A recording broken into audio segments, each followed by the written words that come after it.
There's one thing that 95% of leaders miss, that if they did it, would put them streets ahead of everyone else. I call it the 90-10 rule. And in this video, I'll show you the problem it addresses and a framework for how to make sure you are streets ahead of 95% of leaders. When you get promoted into a position of leadership, or when you put yourself into that position by starting a company, you assume that people will trust you because you're a leader. It's almost in the title.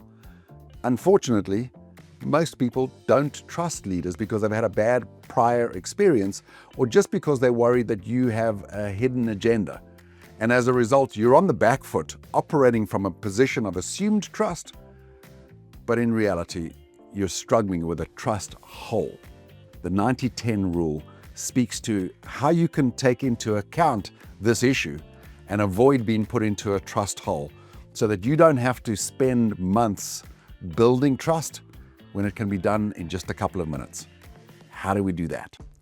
Next time you meet someone new on your team, or a colleague, or a prospect, and you're asked to introduce yourself, that's the moment when you can either show that you are a leader worthy of trust or step into a trust hole. What's the 90-10 rule? It says that 90% of identity trust is built in the first 10 minutes when you first meet someone.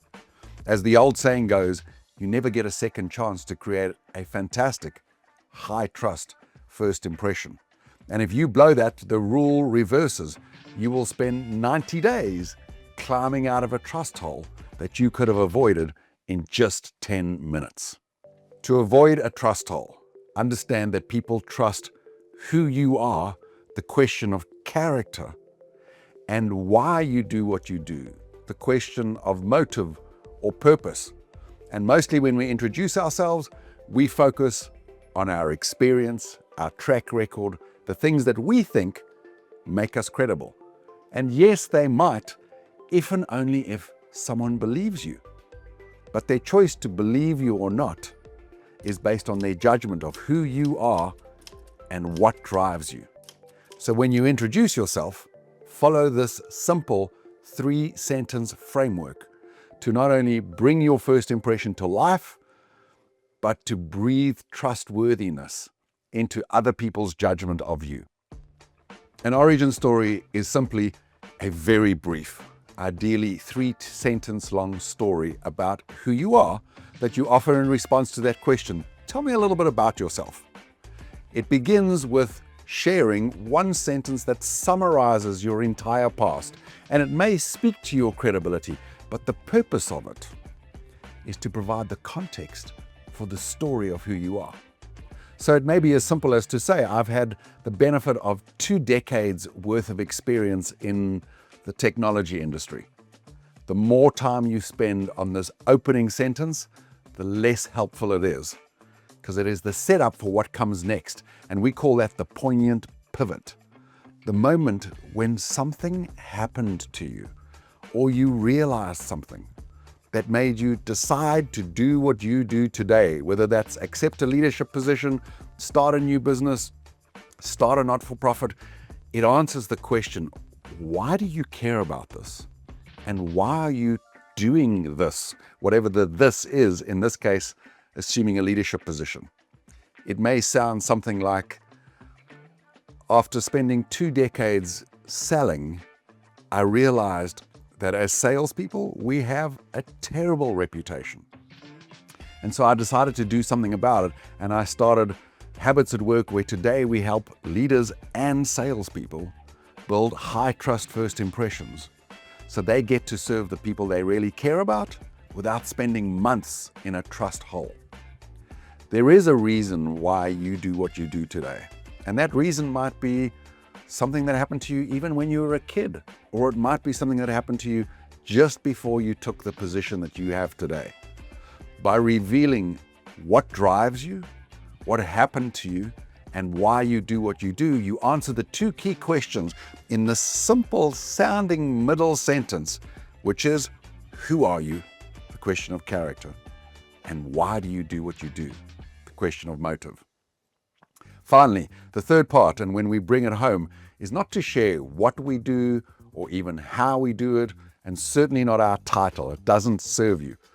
What you should do instead is share the impact that you're privileged to have today, humbly taking your small role in the big impact that your organization has. That sounds something like, and today I have the privilege of having the opportunity, or today I have the privilege of leading a team where, so we talk about what we do for the world rather than what my job is.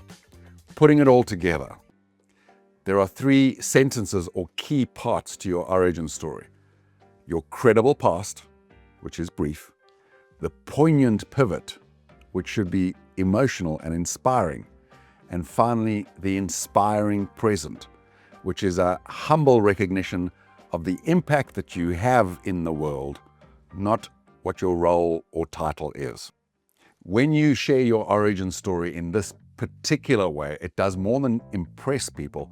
It builds trust, puts trust currency into your bank account, and it does it really fast because it makes it crystal clear for people what you've done, yes, but more importantly, why you do what you do, why it matters to you, and the bigger thing that you're up to, your purpose in life. We trust people with purpose and passion, and your origin story can show both of those things. So here's my challenge for you. Using this 3-sentence structure, or maybe if you have to, 6 sentences at most, but keeping it brief to 45 seconds to 90 seconds at most. Craft your own personal origin story. The answer to the question, tell me a little bit about yourself. And emphasize that poignant pivot, because that's the sentence that's doing most of the work. Then take it out, try it on your friends and family, your team and others. Get a little bit of feedback so you polish, perfect through practice, and finally can perform in a moment an origin story that leaves everyone not just impressed, but inspired by what you care about and what you're up to in life.